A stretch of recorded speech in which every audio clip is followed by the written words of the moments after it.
안녕하세요, 북마정입니다. 미국 대통령 암살 사건은 할리우드에서 꽤나 자주 다루는 소재입니다. 실제로 미국 역사에서 적지 않은 미국 대통령이 암살로 사망했기 때문일 텐데요. 16대 대통령 아브라함 링컨은 1865년 존 윌크스 부스에 의해서 암살됐습니다. 20대 대통령인 제임스 가필드는 1881년 찰스 기테오의 총을 맞고 사망했고요.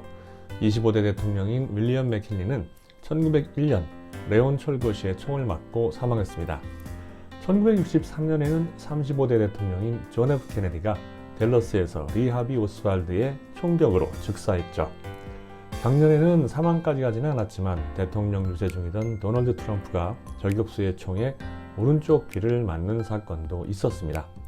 철저한 경호와 엄청난 경호원들에도 불구하고 미국 대통령은 늘 사선에 서 있기에 영화 제작자들의 관심은 앞으로도 끊이지 않을 것 같습니다. 오늘 소개한 2006년 영화 센티넬 역시 대통령을 암살하려는 세력과 이를 막으려는 대통령 경호실의 대결을 그립니다. 센티넬이라는 제목은 초병, 파수꾼, 복병을 뜻하는 단어로 이 영화에서는 주인공인 피트를 포함한 시크릿 서비스를 가리킵니다. 이 영화의 주인공은 3명입니다. 고참 요원인 피트 게리스는 20년 전에 레이건 대통령을 향한 암살자의 총격을 몸으로 막아낸 인물이죠. 여전히 시크릿 서비스 요원으로 활약을 하고 영부인 사라를 전담 경호하는 임무를 맡고 있습니다. 경호 과정에서 사랑이 싹 텄는지 사라와 아무도 모르는 불륜 관계를 유지하고 있는데 누군가 두 사람의 위례 장면을 찍어서 협박하기 시작합니다. 이 덕분에 대통령 암살 세력을 위해 움직이는 스파이로 의심받게 되죠. 데이빗 브레켄리치는 피트의 수제자로 통하는 인물입니다. 시크릿 서비스 최고의 실력자로 통하는데요.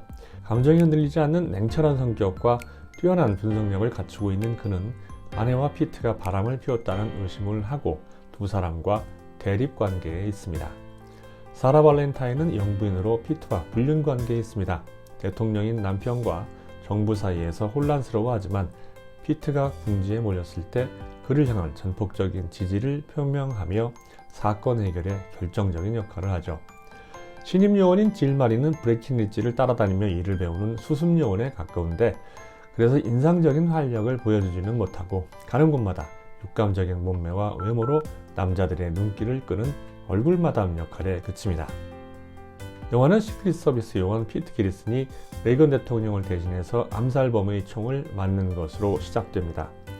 대통령 경호 요원으로는 엄청난 공을 세운 셈이지만 어찌된 일인지 20년이 흐르고 나서도 피트는 진급에 실패한 채 경호실 요원으로 근무 중입니다. 바로 이러한 이유 때문에 경호실에 불만을 품고 대통령 암살에 가담했다는 의심을 받게 되죠. 시크릿 서비스 요원 찰리가 집 앞에서 총을 맞고 살해되는 사건이 발생하는데요. 피트의 정보원은 대통령 암살 음모가 진행되고 있다며 명확한 증거를 가져옵니다. 대통령 경호 시 사용되는 비밀 암호가 적힌 서류를 본 경호실은 발칵 뒤집히죠. 요원 전체가 거짓말 탐지기 검사까지 받게 됩니다. 이때 피트는 거짓말 탐지기에 걸리고 마는데요. 영부인인 사라와 불륜을 저지르고 있기 때문에 안정을 찾지 못했던 거죠.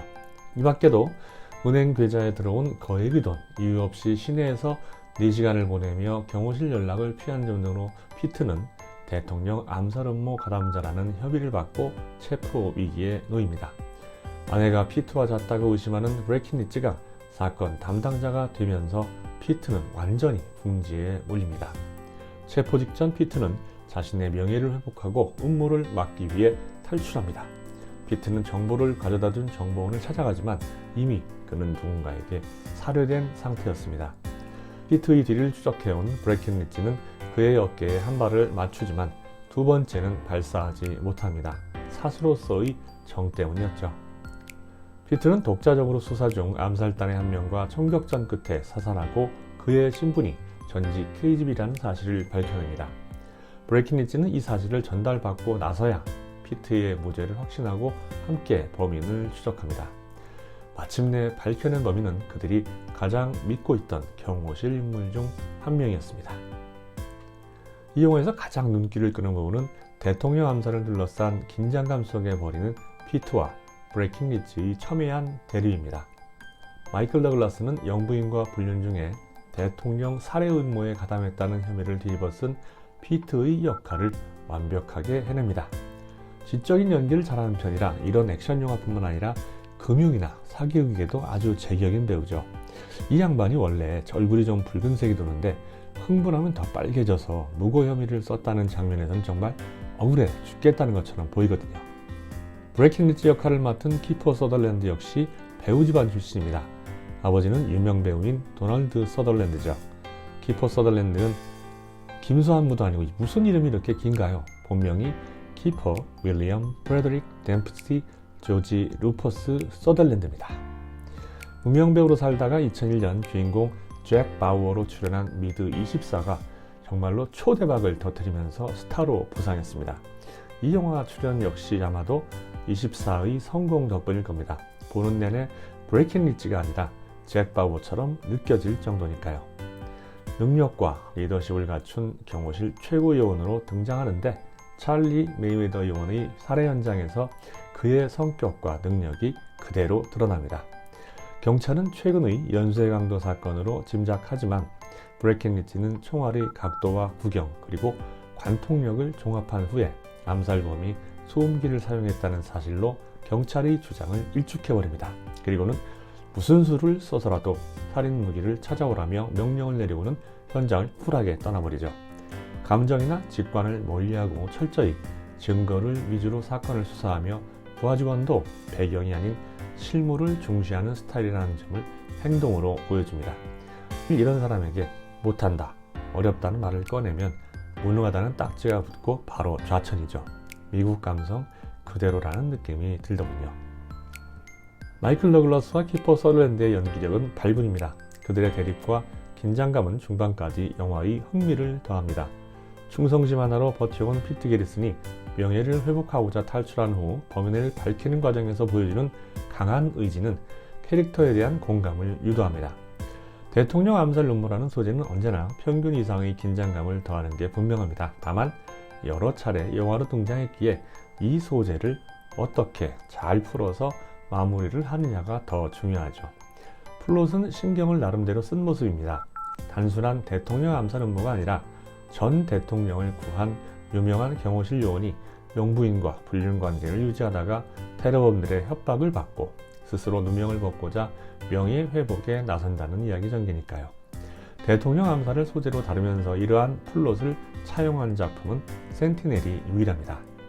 대통령 암살 음모가 시크릿 서비스 내부에서 비롯된다는 플롯 역시 테러범들과의 일방적인 대결과 차별을 두기 위한 시도로 볼 수 있습니다. 내부에 숨은 범인이 누군가를 찾아가는 과정은 늘 긴장감과 의외성을 제공하거든요. 아쉬운 점도 없지 않습니다. 피트에게 누명을 씌운 진짜 스파이의 정체와 범행 가담 동기의 설득력이 미약합니다. 그의 음모 가담 동기는 가족에 대한 테러범들의 위협 때문이었는데요.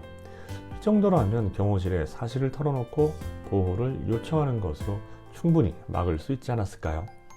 스파이의 정체가 탄로나는 장면과 이유도 맥이 좀 빠집니다. 극적인 재미를 위해선 피트나 브레이킹 리치가 수사 결과 그의 정체를 밝혀내는 상황이 되어야 하는데 감독이 그냥 알려줍니다. 그의 배신을 알게 되는 계기도 거짓말 탐지기를 하지 않았다는 사실인데요. 목록에 검사받은 요원들이 다 남았을 텐데 검사 요원들이 이 사실을 그냥 넘겼다는 설정이 코미디입니다. 전직 KGB라는 암살범들 역시 위험을 무릅쓰고 미국 대통령을 죽자 사자 살해하려는 동기가 딱히 보이지 않는 것도 문제입니다. 그리고 이들이 암살 현장에 너무나 편하게 무장한 채 잠복하고 있는 모습도 역시 의문이 들었고요. 피트가 체포 직전 탈출한 후에 지문 조사를 경찰서에 의뢰하는 행동도 도피 중인 사람이 할 수 있는 걸로는 보이지 않습니다. 브레이킹 리치가 찰리 요원의 시신 옆에서 암살범이 발사한 총알 탄피를 발견하는 장면도 긴장감보다는 웃음만 자아내죠. 암살범의 저격 장소는 최소 3-4m 거리의 계단 아래였는데 탄피가 옆으로 가지 앞으로 멀리 뛰기를 했다는 겁니까? 이런 점들로 인해서 긴장감을 유발해야 했던 지점에서 실소를 자아내는 점은 아쉽습니다. 주인공들의 직업인 시크릿 서비스가 되기 위해서는 자격 요건을 충족해야 하는데요. 일단 미국 시민권자여야 합니다. 21살 이상, 조건부 채용 시에는 37살 미만이어야 하고 베테랑 우대 혜택이 있을 경우에는 40세 미만까지 가능합니다. 당연히 운전면허가 있어야 되겠죠. 시력을 포함한 신체 건강은 필수고요. 체력 테스트에도 통과해야 합니다. 최소 학사학위 이상을 소지하거나 아니면 관련 분야에서 최소 3년 이상의 경험이 필요합니다. 마지막으로 성장 배경을 비롯한 조사를 통과해야 하는데 거짓말 탐지기 검사도 포함됩니다. 시크릿 서비스는 흔히 대통령을 비롯한 요인들 경우로 많이 알려져 있지만 보안 업무 이외에 위조지폐, 금융범죄, 사이버범죄 등 다양한 금융 및 사이버 위반 범죄, 테러 관련 사건 조사도 합니다. 이러한 일의 성격 때문에 시크릿 서비스 요원들은 높은 신뢰성과 직무 수행 능력을 요구받으며 선발 과정도 엄격합니다. 보안 업무에 속하는 경우 대통령을 지키기 위해서라면 자신의 몸을 먼저 내던질 수 있는 용기와 무모함도 당연히 필요한 거죠. 개인 생활과 일의 균형을 유지하는 것이 무척 어렵고 어지간한 각오와 능력으로는 버티기 힘든 직업이 맞습니다. 미국 대통령 암살 영화로 당장 떠오르는 작품이 제라드 버틀러 주연의 헤즈폴른 시리즈와 마크 월버그의 더블 타켓입니다. 헤즈폴른 시리즈는 무지막지한 물량 공세로 때려부시는 액션 위주 작품이고 더블 타켓은 저격수인 주인공이 권력 찬탈을 노리는 세력에 의해 교묘하게 조작된 함정에 빠져 대통령 암살범으로 누명을 썼다가 진실을 밝히는 작품으로 플롯으로 보면 센티넬과 유사한 점이 있습니다. 작품마다 매력이 있어서 취향에 따라 보면 좋겠네요. 제 선택이라면 더블 타겟이 1순위고 센티널을 2순위로 뽑고 싶습니다. 로튼 토마토를 비롯한 해외 영화 사이트의 평점은 50점 미만인데 센티넬에 대한 북마전 평점은 마이클 더글라스와 키퍼 서덜랜드의 맹렬한 대립과 킴 베이싱어의 섹시미를 감안해서 6점 주겠습니다.